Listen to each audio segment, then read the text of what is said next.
Hello and welcome to our Deacon Diaries. This is the second in our series for Eastertide. We're going to try and think about some of the aspects that we don't normally think about with regards to the Easter story. I can remember when I was in formation for the diaconate, one of my tutors told us, if it's in all four of the Gospels, there's a reason for that, and it must be important.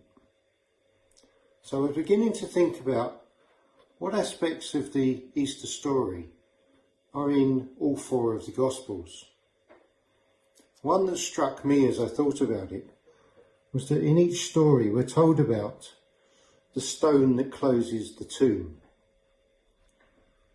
Now, the following day when they came to see Jesus, they went to the tomb and they knew that it was going to be closed. They knew they probably wouldn't be able to open it. But what was it that drew each of them towards the tomb, knowing that there would be such a barrier there? Now, as we know, the power of the resurrection had overcome that barrier. So that in itself wasn't a problem. And through the overcoming of that barrier, the witness of the story could actually be told. We were able to see physically that Christ has risen. But as I was reflecting on this, I was beginning to think about what barriers I might have, what barriers I might face when I'm trying to live out my faith.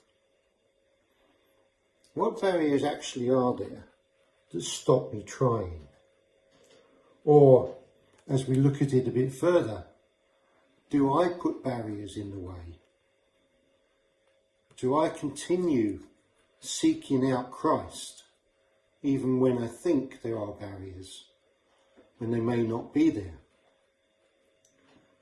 And sometimes it's possible for us to want to put barriers or blockages in the way so that I can use them as an excuse.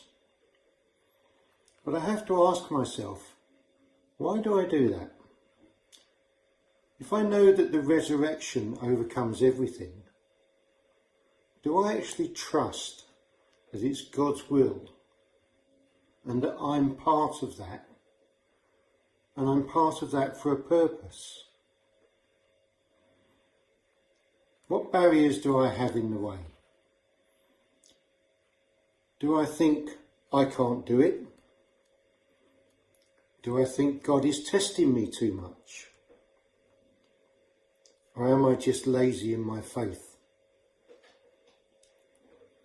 Now is probably a good time, as we hear about the story of the early church and the problems that they faced, that we can reflect on what it is that makes me put up a barrier.